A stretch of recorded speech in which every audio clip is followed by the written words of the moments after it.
trillion rand in public investment over 3 years to build and maintain infrastructure.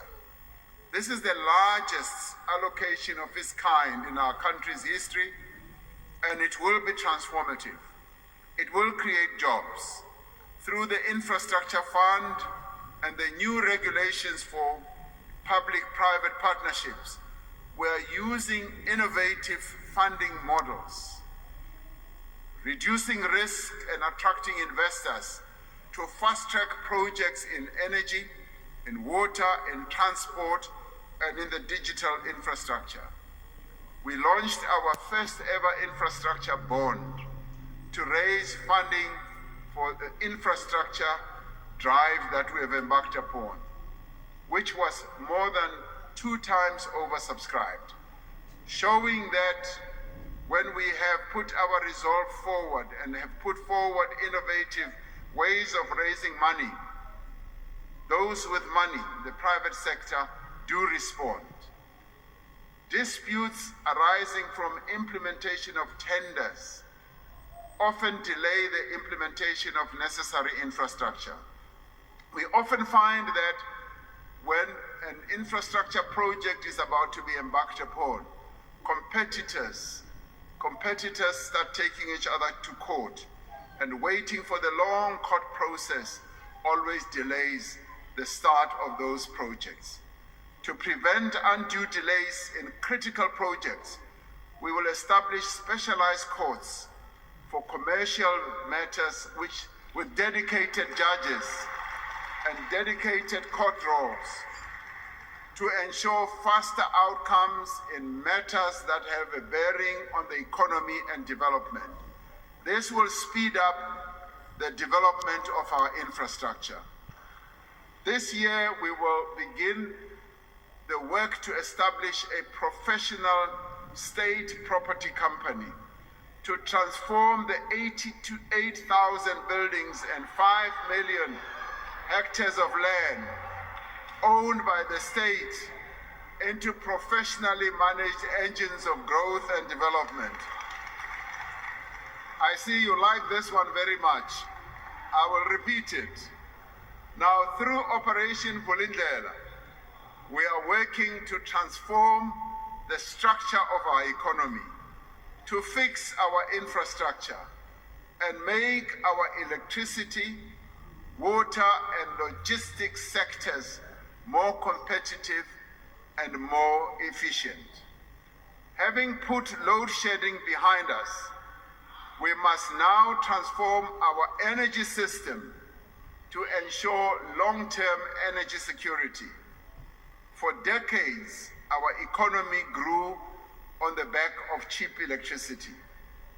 But then state capture, mismanagement, inadequate maintenance, and inflated mega projects drove up the cost of electricity to businesses and to ordinary citizens.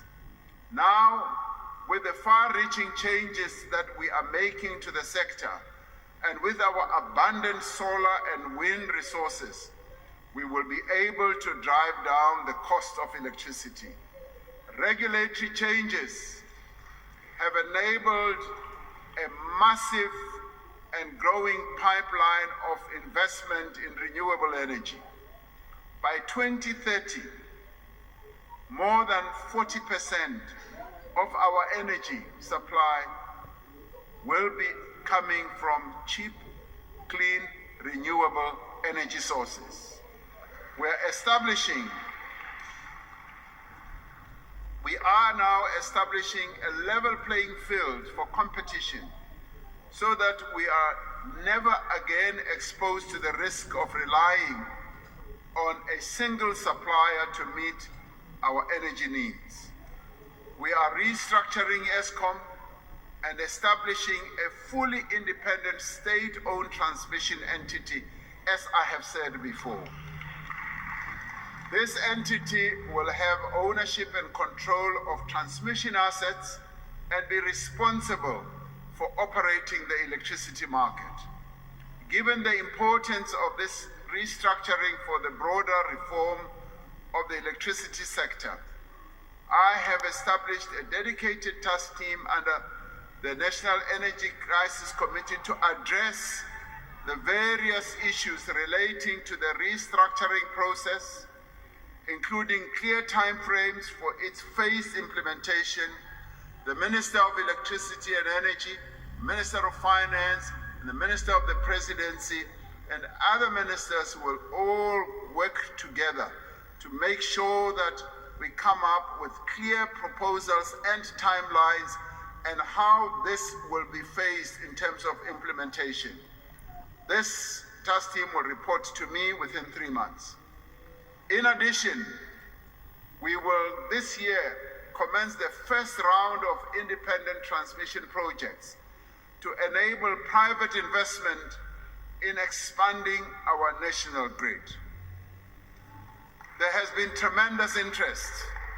There's been tremendous interest in investments in our transmission process. We will work in each province to address transformer overloading, illegal connections, and equipment failure with the objective of eradicating load reduction by next year. We are committed to the path that we have embarked upon to modernize our energy system. We have begun to turn around the performance of our rail system and ports so that our businesses can get their products to global markets. We've now enabled private rail operators to access our network on a concessionary basis, which will now allow different rail companies to compete to move volumes from road to rail. Later this year, we will initiate major public-private partnerships in our port terminals and rail corridors through a concession model that preserves public ownership by the state while mobilizing private investment and expertise. Last month, we concluded a partnership with an international port operator to manage the Durban Pier 2 container terminal